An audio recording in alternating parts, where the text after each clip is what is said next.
د معاشرې د اصلاح په سلسله کې ما ته بعضې ضروري خبرې شروع کړې دي. د تېره جمعه کې مې درته د جامو په باره کې بیان کړ چې شریعت په نظر کې کومې جامې روا دي او کومې ناروا، او خلاصه دا وه چې هر قسمه جامه روا ده، خو چې دوه څیزونه پکې نه، یو تکبر ځان کې رانهولی او یا د شریعت د پولي نه پکې وونړی. د شریعت پولي دام دی چې د ښځو په شان جامې به نه جوړی لکه اوس خلقو جوړې کړي دي. د شریعت نه پولي نه وړېدل دام دی چې کمیس د ګیټو نه اوږد کې او پرتوب د ګیټو نه اوږد کې. د دواړو جهانو سردار فرمایي چې د چا لنګ یا د چا پرتوب یا د چا لمن د ګیټو نه ښکته نو د غزې به په اور کې سوځي، او د غزې د اور د پاره لایق دی. ښځې به خپې پټوي، ښځې به د ګیټو نه څه ښکته څه کوي چې د قدم نه مو ښکته یو لیش دی زیات لمن او پرتوب او لنګ جوړوي. که تاسو ګورئ د معاشره کې نو اوس معامله لوړې شوې ده. سړو پرتوګونه ښکته کړل او ښځو پرتوګونه اوږده کړل، اوچت کړل، نو ښځو قدمونه څرګند کړل او ګیټې یې څرګندې کړل، او سړو قدمونه پټ کړل او ګیټې یې پټې کړې. دواړه مجرمان دي د خدای. ښځه به قدم نه څرګندوي او سړی به قدم نه پټوي. زمونږ یو دین دی که نه، تهذیب دی. مونږ ته خپل پیغمبر د ژوند قواعد ښودلي دي. نو چې سړی ځان ته مسلمان وای نو د پیغمبر احکاماتو ته او د شریعت او د خپل تهذیب ته به ګورې. مونږ ذلیله کېږو په دې چې د نورو خلقو نقل شروع کړو. بیا د سارو د زناورو سرمن بغیر د خنزیر نه، دا زمونږ مذهب کې روا ده. د ګیدړ سرمنې، د زمري، د شرمخي کوټ تی سړی جوړ کی، یا کوټ لپې لمن جوړه کی، یا ټوپې د ګیدړ د سرمنې جوړه کی، یا بعضې یو حیوانات دي په دې روس کې پشمدار د هغې کوټونه، هر قسمه سرمن، حتی که چې د سپین زمونږ په مذهب کې که رنګ کړې شو، اوچه کړې شو، پاکه شو، نو اغوستل یې روا ده بغیر د خنزیر نه او بغیر د انسان د سرمنه نه. د انسان سرمنه د عزت د وجه نه بنده ده، او د خنزیر آخري درجه پلیت دی. د هغه سرمن په رنګ او په اوچېدو نه پاکېږي. او باقي د هر ځناور، د زمري، د شرمخ، د ګیدړ، د پیشو، د لومبړې، د دې سرمن چې رنګ شي او پاکه شي بس پاکه ده. نو دا غسل روا دي.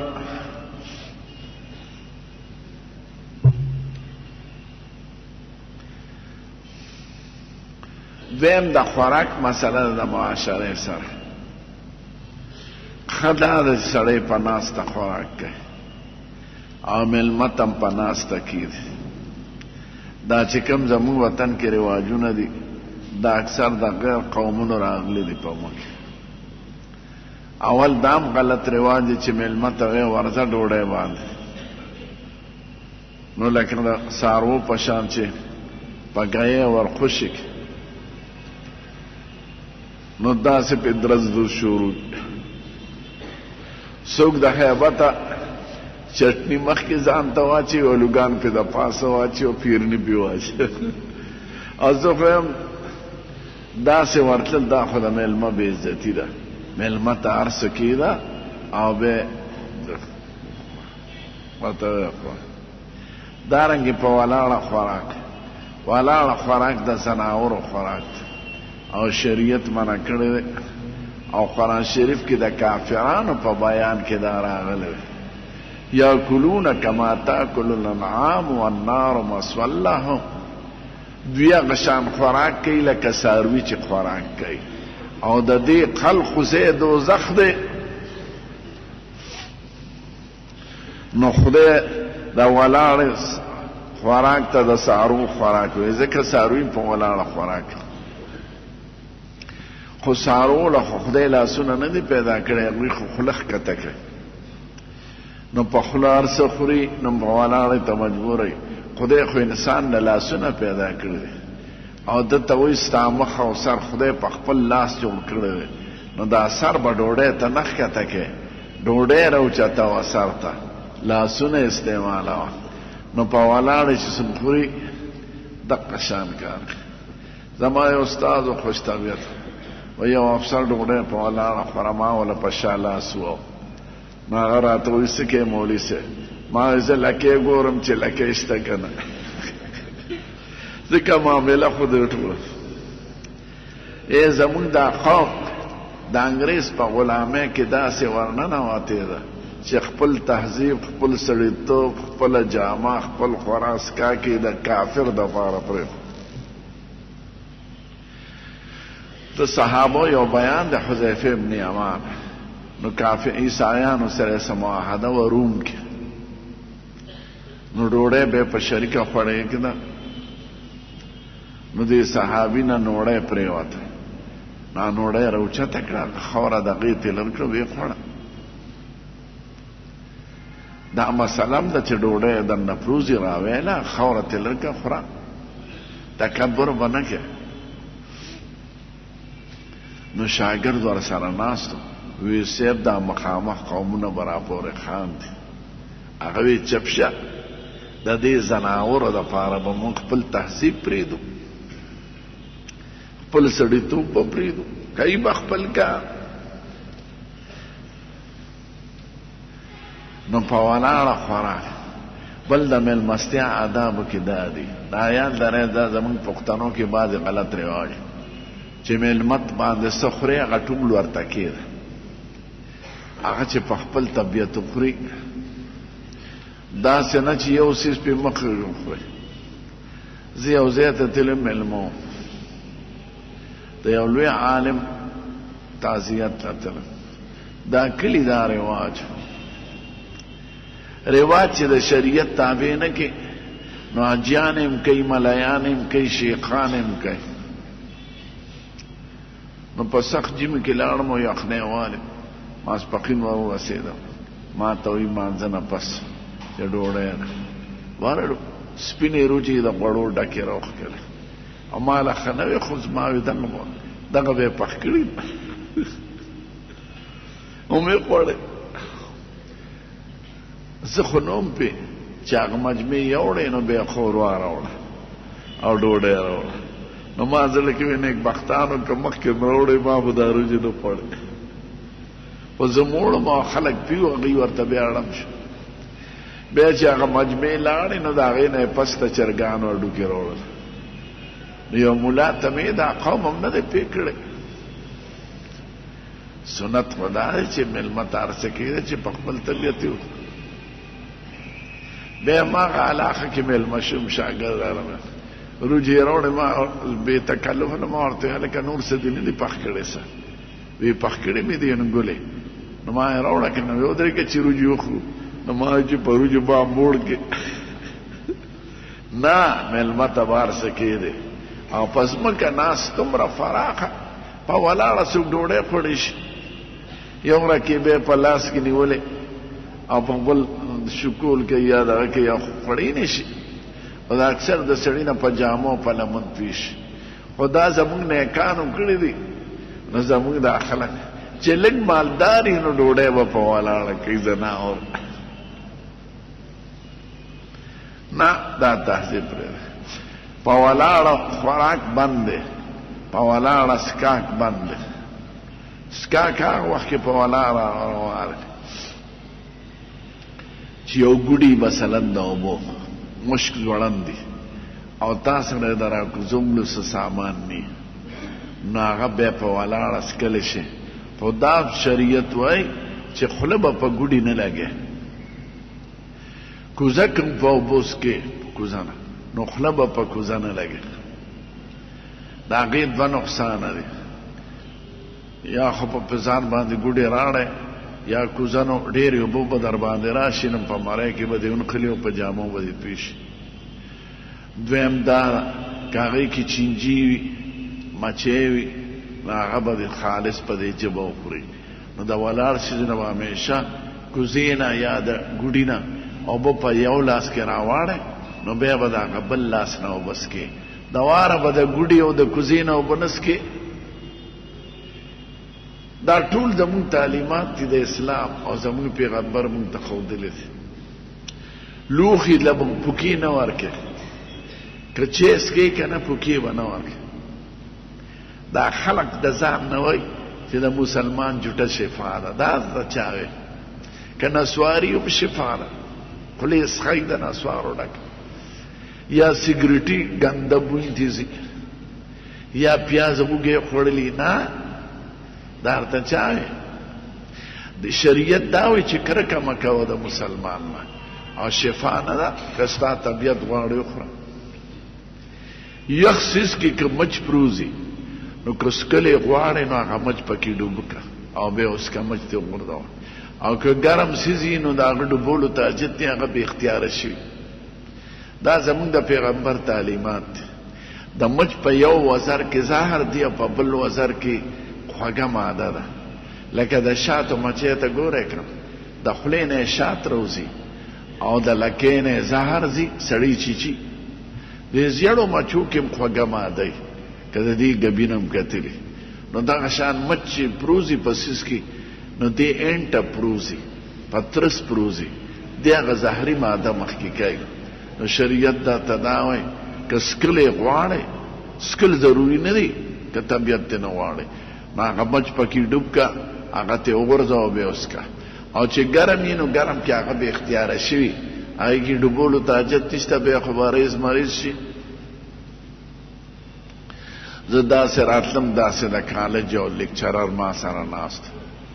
نو ما ته وایي ښه دا څنګه خبره ده چې مچ دې په اوبو کې ډوب شي هغه به تویو دا خو ټول یو به توی که ما د شریعت دا حکم دی چې سکل ضروري خو نه دی خو تا نه تپوس کوم که د پایو باټې در سره یو کور ته را روانې او مچ پکې پرېوت بیا به ته دا باټې توی کې دا غوړو لوښي در سره دی کولاو او مچ پکې پرېوت بیا به دا غوړي توی کې شریعت خو در سره احسان کړی دی پیالې چې خو به توی کې پیالې اوبه ګیلاس اوبه به توی کې خو نه غوړي تویولی شي او نه پی تویولی شي نو د شریعت شکر وباسه چې تا ته چلو خواو او ستا د زړه نه هغه سودا او نفرت ختم کړه خو خلک پوهېږي نه چې خو به توی کې نور پی تویولی شي یو غاټې او دغه چې خرڅوي دا دکانداران دا پی څومره مچان پکې پروزي نو بیا خو ورته غلی یم نو په ولاړه خوراک بند دی په میلمه راغوښتل بند دی دا خوند نه کوي په سپکه باندې خوراک ټیک ته کټ کې په میز باندې هم ښه ده خو دا ولاړې خوراک خدای پاک وایي چې دا د سارو خوراک دی او دا د سارو خوراک دا د کافرانو رواج دی نو کافران خدای حکم هم ذکر کړی دی یاکلون کما تاکل الانعام والنار مثوی لهم خوراک کوي او څښاک کوي لکه د سارو په شان او د دوی ځای دوزخ دی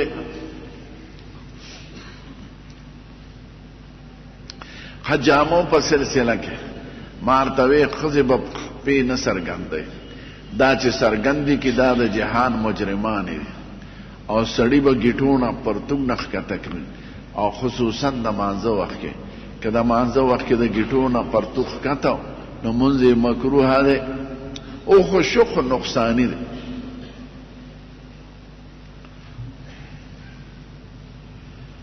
بیا د ښځو لستوڼې اوس ښځو لستوڼې لر کړل دا سخت مجرمانې دي او دا معاشره خرابوي ځکه داسې که دا منع نه شو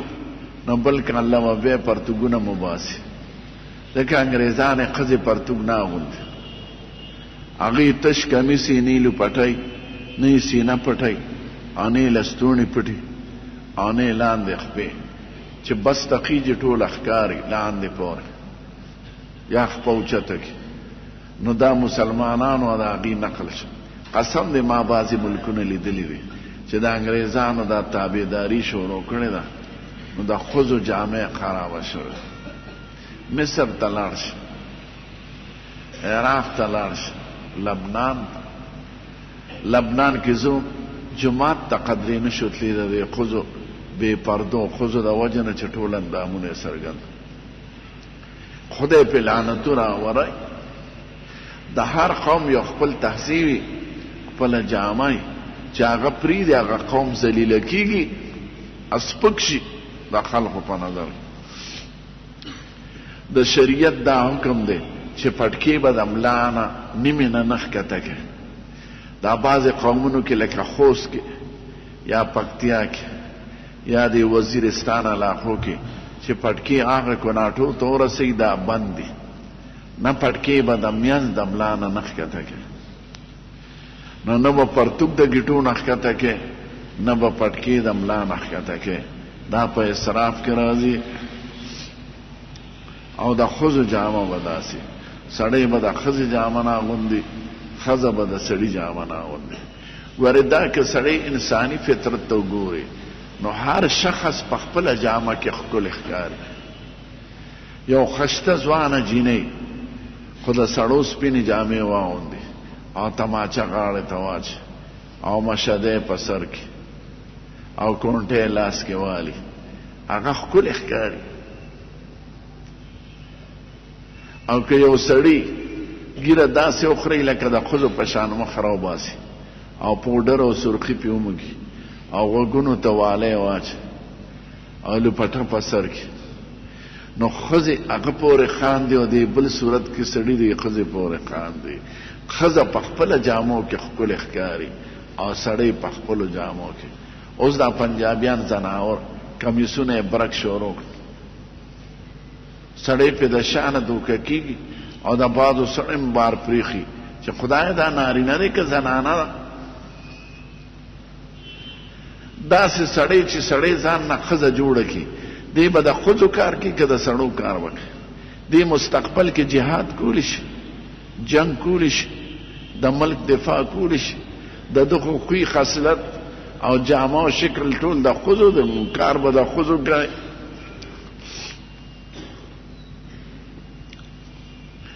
نو دې خبرو ته خیال لره دریم یاد لرئ د معاملاتو کې دروغ ویل او ټګي بنده ده دا د معاشرې پورې درته لین دین چې کوي د رزق نه حصې خدای په تجارت کې اخلي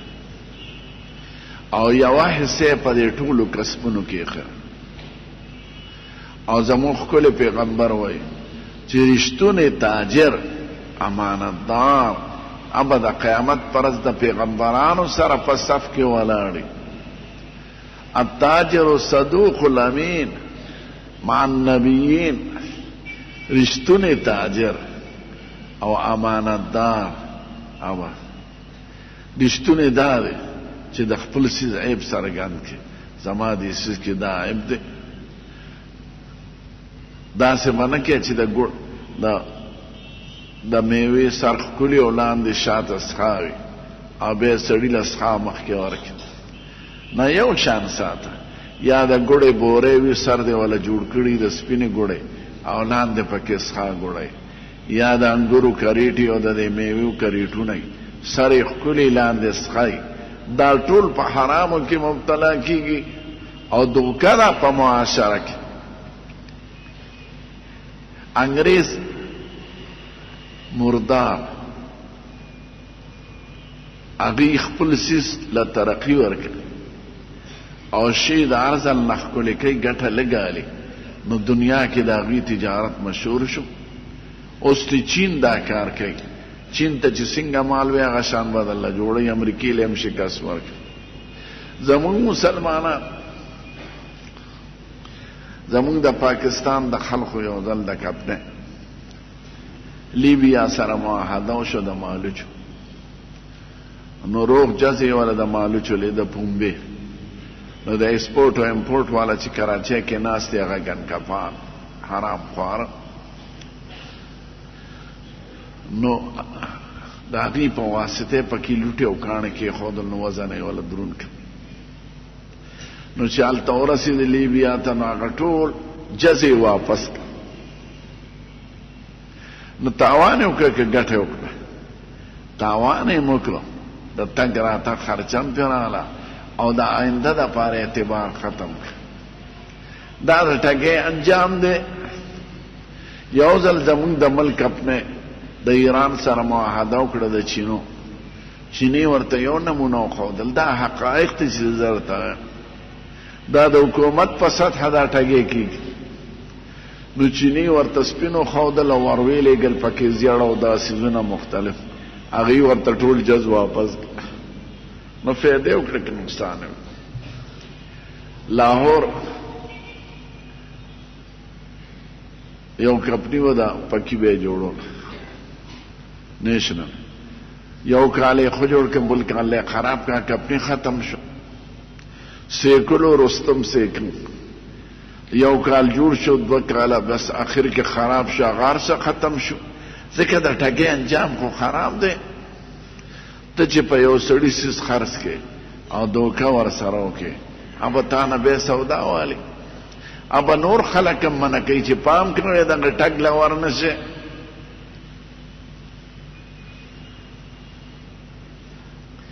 ماله یو عالم راغلی، دوست مې د باډۍ مارکیټ و، هغه وخت کې دا کارخانې نه وې.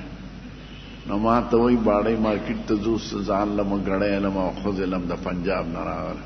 منډي بهاالدین. ما یې زه خو هلکه په ګړو نه پوهېږم، خو لاړو، هغه مې دوست، دا دی د مسلمان تجارت پورې ورته. نو جیبې مو سمو، تر ډوډۍ مو خوړه، بیا یې مونځ وکړه. مونځ کې مې یو سړی ولید، هغه سړی مې بیا دوکان کې ولید، د ګړو دوکان. ما هغه ملګري ته وایي مونږ خو دا سړي نه پېژنو، زړه باړه وه، خو دې سړي مونځ وکړو، اوس ته ماسپښین او راغی. نو دا راته ښکاري 5 ګړۍ ته هغه واغېستې،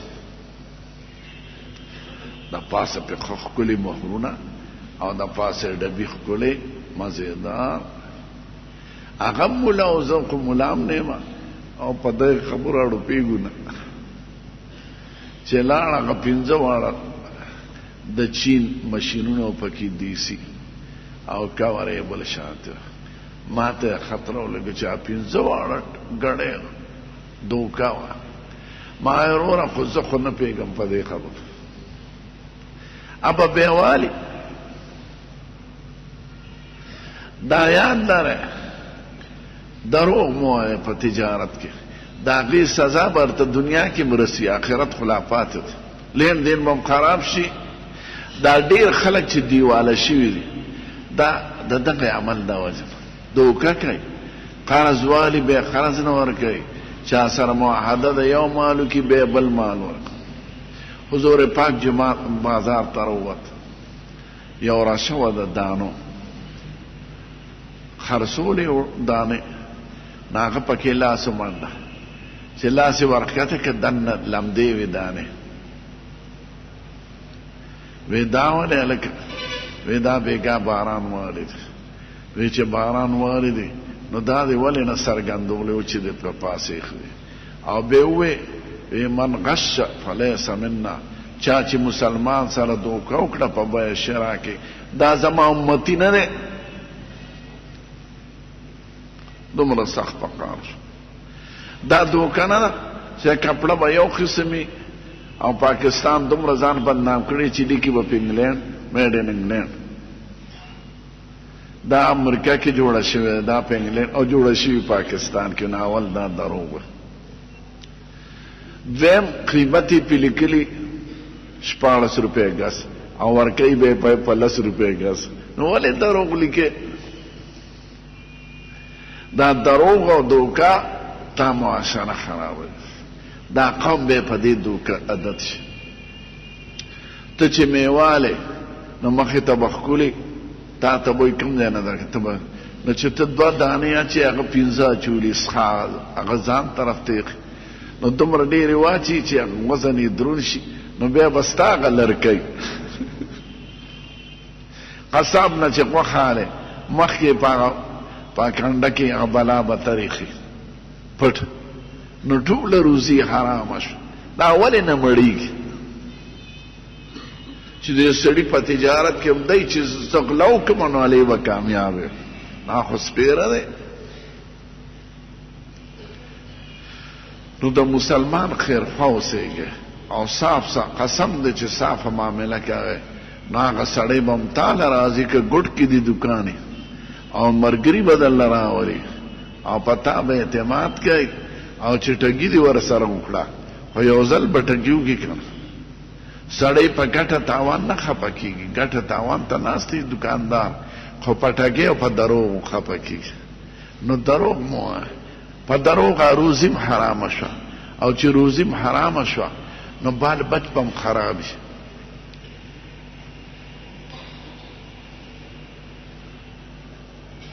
تاسو وینئ د اخباراتو کې راځي تاسو زمانه زیات لولئ دا ګنکپې د غواګانې دا سړي تختول او بیا پیسې غوښتل او موټرې تختول دې کې د لوی لوی افسرانو زامن پکې مبتلا دا د ډیپټي کمشنر زوی دی دا د کسټم د افسر زوی دی دا فلانکي زوی دی ځکه چې هغه حرامو باندې لوی کړي نو د هغه اخلاق او عمل او کردار به یې خرابوي. دا چې څومره جرایم څوک کوي دا د فقیرۍ د وجې نه کوي. قسم دی چې سړی حلاله روزي غواړي نو چې ساګ او ټیپر خرڅوي په بازار کې هم خدای ورکړي. دا د بدماشۍ دپاره د ښځو دپاره د شرابو دپاره د نشو دپاره د پوډرو دپاره دا ذرایع استعمالوي.